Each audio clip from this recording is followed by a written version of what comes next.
आज मैं लेकर आई हूँ प्रेमचंद द्वारा रचित बहुत ही सुंदर रचना जिसका नाम है सुहाग की साड़ी।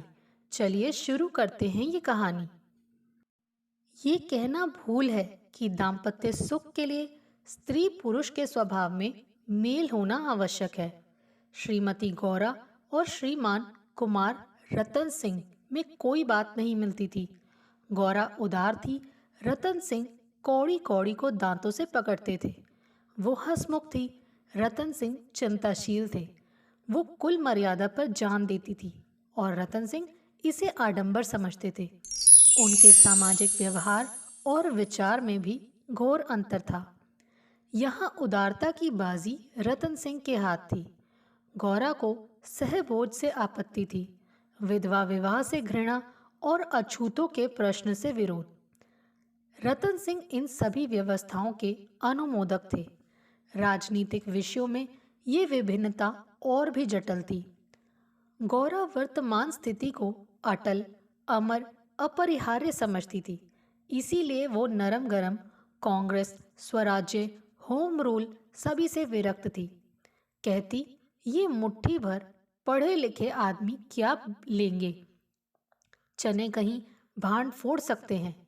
रतन सिंह पक्के आशावादी थे, राजनीतिक सभा की पहली पंक्तियों में बैठने वाले, कर्म क्षेत्र में सबसे पहले कदम उठाने वाले, स्वदेश व्रतधारी और बहिष्कार के पूरे अनुयायी।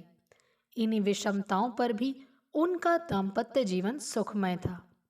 कभी कभी उनमें मतभेद अवश्य हो जाता था, पर वो समीर के वो झोंके थे जो स्थिर जल को हल्की हल्की लहरों से आभूषित कर देते हैं।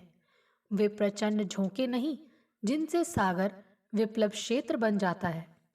थोड़ी सी सदिच्छा सारी विषमताओं और मतभेदों का प्रतिकार कर देती थी। विदेशी कपड़ों की होलियां जलाई जा रही थी। स्वयं सेवकों के जत्थे भिखारियों की भांति द्वारों पर खड़े हो होकर विलायती कपड़ों की भिक्षा मांगते थे, और ऐसा कदाचित ही कोई द्वार था जहां उन्हें निराश होना पड़ता हो। खद्दर और गाढ़े के दिन फिर गए थे। नयन सुख, नयन दुख, मलमल और तंजेब तन भेद हो गए थे। रतन सिंह ने आकर गौरा से कहा, लाओ अब सब विदेशी कपड़े संदूक से निकाल दो, दे दूं? गौरा कहती है, अरे तो इसी घड़ी कोई सायत निकली है, फिर कभी दे देना। रतन सिंह कहते हैं, वाह, लोग द्वार पर खड़े कोलाहल मचा रहे हैं और तुम कहती हो फिर कभी दे देना।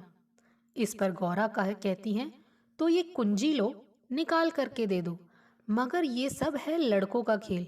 घर फूकने से स्वराज्य ना कभी मिला है और ना मिलेगा।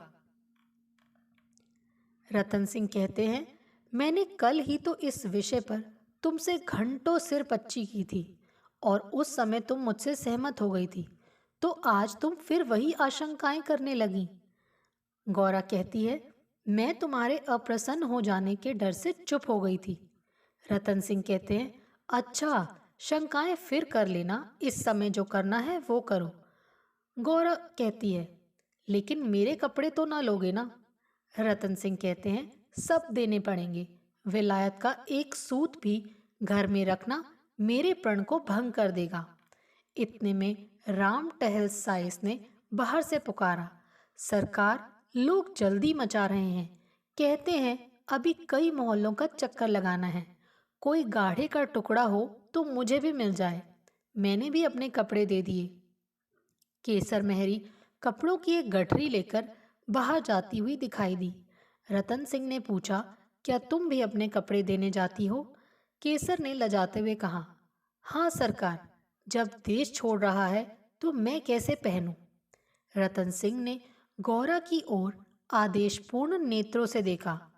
अब वो विलंब न कर सकी। लज्जा से सिर झुकाए संदूक खोलकर कपड़े निकालने लगी। एक संदूक खाली हो गया तो उसने दूसरा संदूक खोला। सबसे ऊपर एक सुंदर रेशमी सूट रखा हुआ था जो कुंवर साहब ने किसी अंग्रेजी कारखाने से सिलवाया था। गौरा ने पूछा, क्या ये सूट भी निकाल दूं? रतन सिंह कहते हैं, हाँ हाँ, इसे किस दिन के लिए रखोगी? गौरा कहती है, यदि मैं जानती कि इतनी जल्दी हवा बदलेगी तो कभी ये सूट न बनवाने देती। सारे रुपए खून हो गए। रतन सिंह ने कुछ उत्तर नहीं दिया। तब गौरा ने अपना संदूक खोला और जलन के मारे स्वदेशी विदेशी सभी कपड़े निकाल निकाल कर फेंकने लगी। वो आवेश प्रवाह में आ गई। उनमें कितनी ही बहुमूल्य फैंसी जैकेट और साड़ियाँ थीं, जिन्हें किसी समय पहनकर वो फूली न समाती थी। बाज बाज साड़ियों के लिए तो उसे रतन सिंह से बार बार तकाजे करने पड़े थे, पर इस समय सब की सब आंखों में खटक रही थी। रतन सिंह उसके भावों को ताड़ रहे थे। स्वदेशी कपड़ों का निकाला जाना उन्हें अखर रहा था, पर इस समय चुप रहने ही में कुशल समझते थे। तिस पर भी दो एक बार वाद विवाद की नौबत आ ही गई। एक बनारसी साड़ी के लिए तो वो झगड़ बैठे। उसे गौरा के हाथों से छीन लेना चाहा, पर गौरा ने एक न मानी, निकाल ही फेंका। सहसा संदूक में से एक केसरिया रंग की तंजेब की साड़ी निकल आई, जिस पर पक्के आंचल और पल्ले टके हुए थे। गौरा ने उसे जल्दी से लेकर अपनी गोद में छिपा लिया। रतन सिंह ने पूछा, कैसी साड़ी है? गौरा ने कहा, कुछ नहीं, तंजेब की साड़ी है, आंचल पक्का है। रतन सिंह कहते हैं, तंजेब की है तो जरूर ही विलायती होगी, उसे अलग क्यों रख लिया? क्या वो बनारसी साड़ियों से अच्छी है? गौरा कहती है, अच्छी तो नहीं है, पर मैं इसे नहीं दूंगी। फिर रतन सिंह कहते हैं, वाह, विलायती चीज को तो मैं नहीं रखने दूंगा, लाओ इधर। गौरा फिर कहती हैं, नहीं, मेरी खातिर इसे रहने दो। रतन सिंह कहते हैं, तुमने मेरी खातिर से एक भी चीज नहीं रखी, तो मैं क्यों तुम्हारी खातिर करूं? इस पर गौरा कहती हैं, पैरों पड़ती हूं, जिद ना करो। रतन सिंह कहते हैं, स्वदेशी साड़ियों में से जो चाहे रख लो, लेकिन इस विलायती चीज को मैं नहीं रखने दूंगा। इसी कपड़े की बदौलत हम गुलाम बने, ये गुलामी का दाग मैं अब नहीं रख सकता, लाओ इधर। गौरा कहती है, मैं इसे नहीं दूंगी, एक बार नहीं 1000 बार कहती हूं कि नहीं दूंगी। रतन सिंह कहते हैं, मैं इसे लेकर छोड़ूंगा, इस गुलामी के पटके को, इस दासत्व के बंधन को किसी तरह नहीं रखूंगा। गौरा फिर कहती है, नाहक जिद करते हो। इस पर रतन सिंह कहते हैं, आखिर तुमको इससे क्यों इतना प्रेम है? गौरा कहती हैं, तुम तो बाल की खाल निकालने लगते हो, इतने कपड़े थोड़े हैं, एक साड़ी रख ही ली तो क्या हो गया? रतन सिंह कहते हैं, तुमने अभी तक इन होलियों का आशय ही नहीं समझा। गौरा कहती है, खूब समझती हूँ, सब ढोंग है, 4 दिन में जोश ठंडा पड़ जाएगा। रतन सिंह कहते हैं, तुम केवल इतना बता दो कि ये साड़ी तुम्हें क्यों इतनी प्यारी है, तो शायद मैं मान जाऊं। इस पर गौरा कहती हैं, ये मेरी सुहाग की साड़ी है। रतन सिंह सोच में पड़ जाते हैं, जरा देर सोचकर, तब तो मैं इसे कभी नहीं रखूंगा। मैं विदेशी वस्त्र को ये शुभ स्थान नहीं दे सकता। इस पवित्र संस्कार का ये अपवित्र स्मृति चिन्ह घर में नहीं रख सकता। मैं इसे सबसे पहले होली की भेंट करूंगा। लोग कितने हतबुद्धि हो गए थे कि ऐसे शुभ कार्यों में भी विदेशी वस्तुओं का व्यवहार करने में संकोच नहीं करते थे। मैं इसे अवश्य होली में दूंगा। गौरा कहती हैं, कैसा असुगुन मुंह से निकालते हो? रतन सिंह कहते हैं, ऐसी सुहाग की साड़ी का घर में रखना ही अपशगुन, अमंगल, अनिष्ट और अनर्थ है। गौरा कहती हैं, यूं चाहे जबरदस्ती छीन लो, पर खुशी से न दूंगी। रतन सिंह कहते हैं, तो फिर मैं जबरदस्ती ही करूंगा, मजबूरी है। ये कहकर वो लपके कि गौरा के हाथों से साड़ी छीन लूं। गौरा ने भी उसे मजबूती से पकड़ लिया और रतन की ओर कातर नेत्रों से देखकर कहा, तुम्हें मेरे सिर की कसम। केसर मेहरी बोली, बहू जी की इच्छा है तो रहने दीजिए ना। रतन सिंह के बढ़े हुए हाथ रुक गए, मुख मलिन हो गया। उदास होकर बोले, मुझे अपना व्रत तोड़ना पड़ेगा, प्रतिज्ञा पत्र पर झूठे हस्ताक्षर करने पड़ेंगे। खैर, यही सही। शाम हो गई थी। द्वार पर स्वयं सेवकगण शोर मचा रहे थे। कुंवर साहब जल्दी आइए, श्रीमती जी से भी कह दीजिए हमारी प्रार्थना स्वीकार करें, बहुत देर हो रही है। उधर रतन सिंह असमंजस में पड़े हुए थे कि प्रतिज्ञा पत्र पर कैसे हस्ताक्षर करूं। विदेशी वस्त्र घर में रखकर स्वदेशी व्रत का पालन कैसे होगा। आगे कदम बढ़ा चुका हूं, पीछे नहीं हटा सकता, लेकिन प्रतिज्ञा का अक्षर अक्षरशः पालन करना अभिष्ट भी तो नहीं, केवल उसके आशय पर लक्ष्य रहना चाहिए। इस विचार से मुझे प्रतिज्ञा पत्र पर हस्ताक्षर करने का पूरा अधिकार है। त्रियाहट के सामने किसी की नहीं चलती। यूं चाहूं तो एक ताने में काम निकाल सकता हूं, पर उसे बहुत दुख होगा। बड़ी भावुक है, उसके भावों का आदर करना भी तो मेरा कर्तव्य है। गौरा भी चिंता में डूबी हुई थी। सुहाग की साड़ी सुहाग का चिन्ह है। उसे आगे कितने अपशकुन की बात है। ये कभी कभी बालकों की भांति जिद करने लगते हैं, अपनी धुन में किसी की नहीं सुनते, बिगड़ते हैं तो मानो मुंह ही नहीं सीधा होता। लेकिन वो बेचारे भी तो अपने सिद्धांतों से मजबूर हैं ना। झूठ से उन्हें घृणा है। प्रतिज्ञा पत्र पर झूठी स्वीकृति लिखनी पड़ेगी। उनकी आत्मा को बड़ा दुख होगा। घोर धर्म संकट में पड़े होंगे। ये भी तो नहीं हो सकता कि सारे शहर में स्वदेशानुरागियों के सिरमौर बनकर उस प्रतिज्ञा पत्र पर हस्ताक्षर करने से आनाकानी करें। कहीं मुंह दिखाने की जगह ना रहेगी। लोग समझेंगे बना हुआ है, पर शकुन की चीज कैसे दे दूं। इतने में उसने राम टहल साइस को सिर पर कपड़ों का गट्ठर लिए बाहर जाते देखा। केसर मेहरी भी एक गट्ठर सिर पर रखे हुए थी। पीछे पीछे रतन सिंह हाथ में प्रतिज्ञा पत्र लिए जा रहे थे। उनके चेहरे पर ग्लानि की झलक थी, जैसे कोई सच्चा आदमी झूठी गवाही देने जा रहा हो। गौरा को देखकर उन्होंने आंखें फेर ली और चाहा भी कि उसकी निगाह से बचकर निकल जाऊं। गौरा को ऐसा जान पड़ा कि उनकी आंखें डबडबाई हुई हैं। वो राह रोक कर बोली, जरा सुनते जाओ। रतन सिंह कहते हैं, जाने दो, दिक ना करो, लोग बाहर खड़े हैं। उन्होंने चाहा कि पत्र को छिपा दूं, पर गौरा ने उसे उनके हाथ से छीन लिया। उसे गौर से पढ़ा और एक क्षण चिंता मग्न रहने के बाद बोली, ये साड़ी भी लेते जाओ। रतन सिंह कहते हैं, रहने दो, अब तो मैंने झूठ लिख ही दिया। गौरा कहती हैं, क्या मैं नहीं जानती थी कि तुम ऐसी कड़ी प्रतिज्ञा कर रहे हो।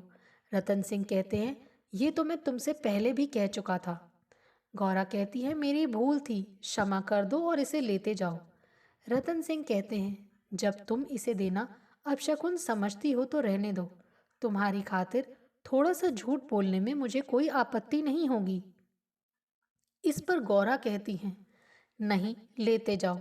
अमंगल के भय से तुम्हारी आत्मा का हनन नहीं करना चाहती। ये कहकर उसने अपनी सुहाग की साड़ी उठाकर पति के हाथों में रख दी।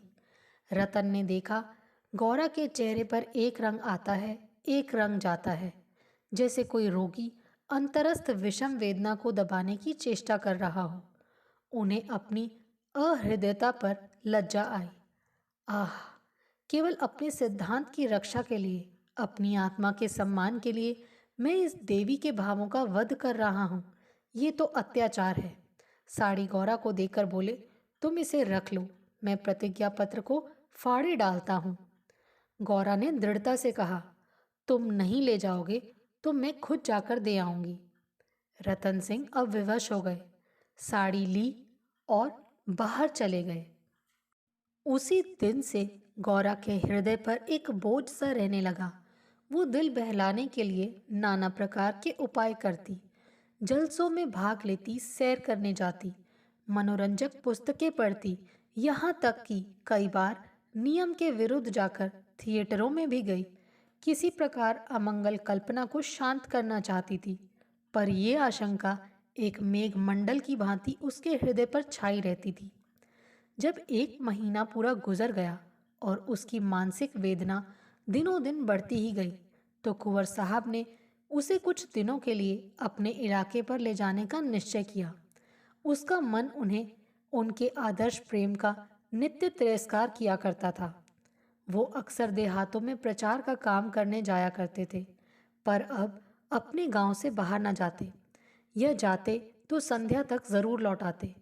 उनकी एक दिन की देर, उनका साधारण सिर दर्द और जुकाम उसे अव्यवस्थित कर देते थे। वो बहुधा बुरे स्वप्न देखा करती। किसी अनिष्ट के काल्पनिक अस्तित्व की छाया उसे अपने चारों ओर मंडराती हुई प्रतीत होती थी। वो तो देहात में पड़ी हुई आशंकाओं की कठपुतली बनी हुई थी। इधर उसकी सुहाग की साड़ी स्वदेश प्रेम की वेदी पर भस्म होकर रिद्धि प्रदायिनी भभूत बनी हुई थी। दूसरे महीने के अंत में रतन सिंह उसे लेकर लौट आए। गौरा को वापस आए 3-4 दिन हो चुके थे, पर असबाब के संभालने और नियत स्थान पर रखने में वो इतनी व्यस्त रही कि घर से बाहर ही नहीं निकल सकी थी। कारण ये था कि केसर मेहरी उसके जाने के दूसरे ही दिन घर छोड़कर चली गई थी, और अभी उतनी चतुर दूसरी मेहरी मिली नहीं थी। कुंवर साहब का साइस राम टहल भी छोड़ गया था। बेचारे कोचवान को ही साइस का काम भी करना पड़ता था। संध्या का समय था। गौरा बरामदे में बैठी आकाश की ओर एकटक होकर ताक रही थी। चिंताग्रस्त प्राणियों का एकमात्र यही अवलंब है। सहसा रतन सिंह ने आकर कहा, चलो आज तुम्हें स्वदेशी बाजार की सैर करा लाने। ये मेरा ही प्रस्ताव था, पर 4 दिन यहाँ आए हो गए, उधर जाने का अवकाश ही नहीं मिला। गौरा कहती है, मेरा तो जाने को जी नहीं चाहता, यहीं बैठकर कुछ बातें करो। रतन सिंह कहते हैं, नहीं, चलो देख आवें, 1 घंटे में लौट ही आवेंगे। अंत में गौरा राजी हो गई। इधर महीनों से बाहर नहीं निकली थी। आज उसे चारों तरफ एक विचित्र शोभा दिखाई दी। बाजार कभी इतनी रौनक पर नहीं था। वो स्वदेशी बाजार में पहुंची तो जुलाहों और कौरियों को अपनी अपनी दुकानें सजाए बैठे देखा। सहसा एक वृद्ध कौरी ने आकर रतन सिंह को सलाम किया। रतन सिंह चौंक कर बोले, राम टहल, तुम अब कहाँ हो? राम टहल का चेहरा श्री संपन्न था। उसके अंग अंग से आत्मसम्मान की आभा झलक रही थी। आंखों में गौरव ज्योति थी। रतन सिंह को कभी अनुमान नहीं हुआ था कि अस्तबल साफ करने वाला बुढ़ा राम टहल इतना सौम्य, इतना भद्र पुरुष है। वो बोला, सरकार, अब तो अपना कारबार करता हूँ। जब से आपकी गुलामी छोड़ी है, तब से अपने काम में लग गया। आप लोगों की निगाह में हम गरीबों पर हो गई, हमारा भी गुजारा हो रहा है। नहीं तो आप जानते ही हैं कि किस हालत में पड़ा हुआ था। जात का कौरी हूँ, पर पापी पेट के लिए चमार बन गया था। रतन सिंह कहते हैं, तो भाई अब मुंह मीठा कराओ। ये बाजार लगाने की मेरी ही सलाह थी। बिक्री तो अच्छी होती है ना? राम टहल ने कहा, हाँ सरकार, आजकल खूब बिक्री हो रही है। माल हाथों हाथ उड़ जाता है। यहाँ बैठते हुए 1 महीना हो गया, पर आपकी कृपा से लोगों के 4 पैसे थे, वो भी बेबाक हो गए। भगवान की दया से रूखा सूखा भोजन भी दोनों समय मिल जाता है। और क्या चाहिए? मलकिन की सुहाग की साड़ी का होली में आना कहिए और बाजार का चमकना कहिए। लोगों ने कहा, जब इतने बड़े आदमी होकर ऐसे शकुन की चीज की परवाह नहीं करते, तो फिर हम विदेशी कपड़े क्यों रखें? जिस दिन होली जली है, उसके 2-3 दिन पहले ही सरकार इलाके पर चले गए थे।